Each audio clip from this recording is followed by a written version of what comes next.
Buong pagmamalaki ni Pangulong Duterte, mayroon daw siyang ebidensya laban kay Senador Leila Delima. Kanina, direkta nang itinanggi ni Delima ang akusasyon.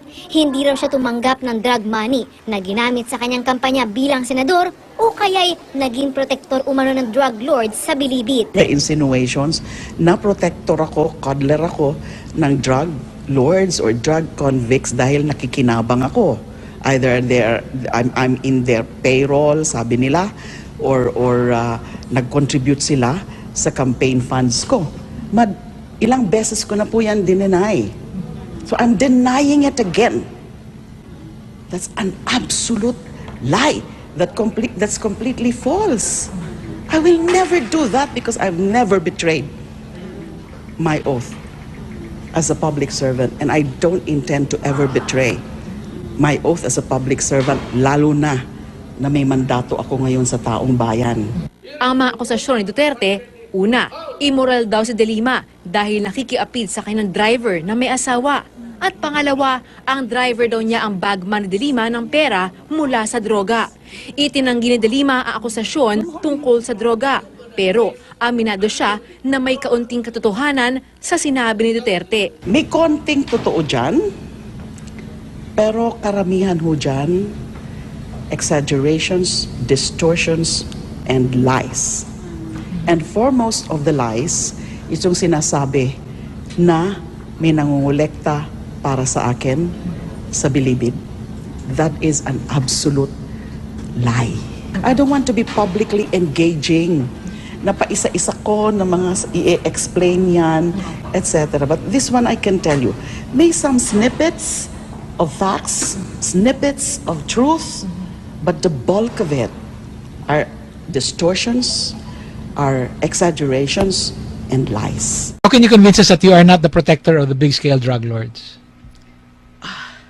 Sorry, but from Chochi Kizo. May I just tell you, straight, if you're here, whoever he is he a male? It's hard to tell Kung nandito po kayo from sa harap ko, I will look at you straight in the eye and I will tell you that's a complete lie. Why should I be a cuddler of this? Sinabi ko na po kanina, ako nga po yung nag-grade sa kanila, ako yung nagpahirap sa kanila, ako yung nag-isolate sa kanila. And then kinasuhan nila ako. And then now, I'm a cuddler. And then, yun, lininis naman po ang Bilibid. Hindi pa completely malinis, pero there have been successive operations, galugad, under the former director and the current director, Director Rainier Cruz. Ako po nagsimula na lahat niyan. And you said something in your privilege speech about not finding something. Yeah. The shabula, I had to say that kasi madalas mo natin Umiikot yan eh. Madalas mo natin naririnig yan, merong shabulab. Yun nga po ang unang pinahanap ko nung nag-grade kami kasi narinig ko na rin po yan na meron di umano shabulab mismo sa loob. So we had to look for it in that first major raid and in the successive raids until now, nakailan na hong raid under the Operation Galugad. Wala naman pong nahahanap na shabulab. Because you know, it's unless each and every soul in that penitentiary are in cahoots with each other, hindi naman ho basta-basta matatago yung shabulab na aamoy siyempre yan. So there is no such thing. Kasi, anong naging problema sa Bilibid? Because these drug convicts were controlling the drug trade from within. They need not manufacture those drugs from within. If they have to manufacture those drugs, it would be in volumes.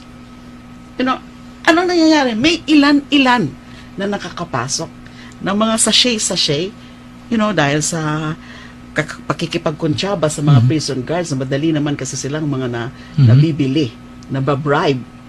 You know, nakakapasok ilan-ilan for the personal use of drug inmates who are drug addicts, also are users within.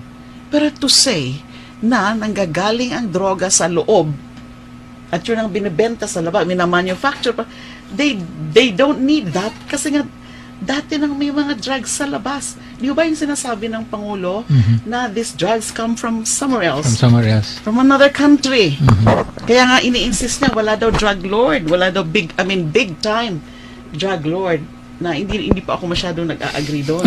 Depende ho siguro sa perspective. Well, Kung Senate- sino ba ang big time? I'd like to think they have. I think they have the stomach. And then, but are they willing? Is another question. Have you They can discussed? do it.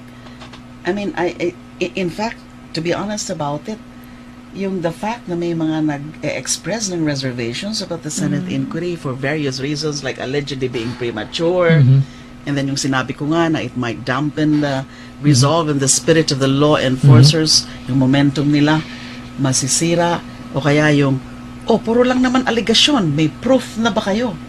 Oh, that's why it's called a Senate inquiry. It's not a court of law na kailangan first may complaint. Kasi meron din unang nagsasabi, wala pa daw mga complaints. Although meron na sa CHR, unti-unti na may mga nagpa-file. Nung una halos wala. Now, so, they're setting forth, they're putting forth various reasons not to proceed with the Senate inquiry. I'm just talking about a handful of senators. I'd like to believe that the majority of the senators would want the Senate inquiry to push through, because it's the matter is so important. We have to really scrutinize everything. I mean, what's happening really in the war against drugs. Why are there so many killings? Ma'am, have you discussed this with the Senate President? Have you sat down and actually discussed the issue? Is he supporting you on your resolution? I like to believe he is supportive of the resolution. Okay.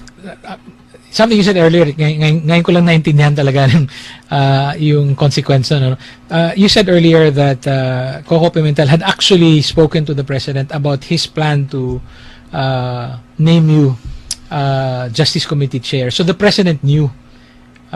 Yes. So ganun, ano? Yes.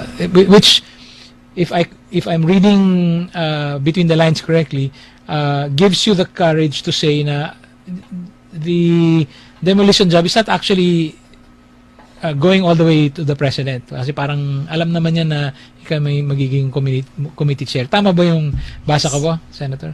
Yes. Kung meron man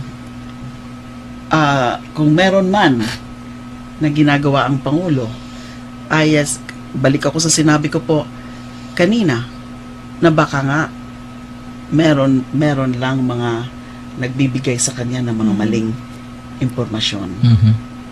Na maybe there are personalities around him na feeding him the wrong information, and also because ang impression kasi siguro ng ilan sa kanila, especially those who really do not personally know me, yung mga hindi mga fellow bedans. Although Secretary Aguirre is a fellow, Also the President. fellow bedan. Yeah. In their minds, I think I'm the enemy of the President, that I'm pain in the ass of this administration. In their minds. And therefore, para ang nasa nila is they're doing a favor to the President, that they're putting me down. How would you describe yourself, ma'am, in relation to the President?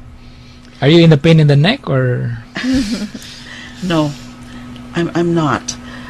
Kasi kung alam lang sana ng karamihan na marami naman po sa mga plano ng Pangulo na suportado ko, dito lang kami nagkakainitan, quote-unquote, dito sa mga issues na ito. Death penalty, summary killings, and hindi ko pa nga na-articulate masyado yung tungkol sa lowering of the age of criminal responsibility. But all other plans of this administration, gusto ko po naman. The peace talks, of course, the FOI, and then no to endo, Although, hindi naman yung complete end of endo. It has to be gradual. There's got to be clear standards. And then, yung anti-illegal mining, especially black sand mining. In fact, I recently filed a bill prohibiting black sand mining. And yung sa anti-human trafficking. And as a whistleblower's protection, yung witness protection, and no demolition without relocation, anti-red tape measures. Marami akong gusto dun sa mga plano niya, sa mga sinasabi niya. That's why I support him sa mga bagay na yon. So simply because I disagree On these sa three these issues. three issues, kalaban na ako. Yung siguro kasi nasa mind ng mga nakapaligid sa kanya eh. And I hope the President realizes that. Maybe one last question na lang about the privilege speech, Senator, and then we can go to other legislation that you're preparing. A question from Weng. Senator, do you think that, and I think this is the crux of your... It's precisely the crux. Do you think the Filipinos have become apathetic to the killings? Yeah, to a great extent. That's why we need to do something at this point.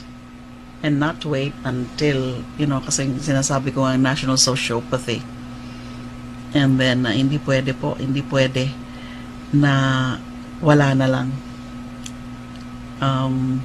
It would have irreversible effect on the psychology, particularly of the young people, of the children.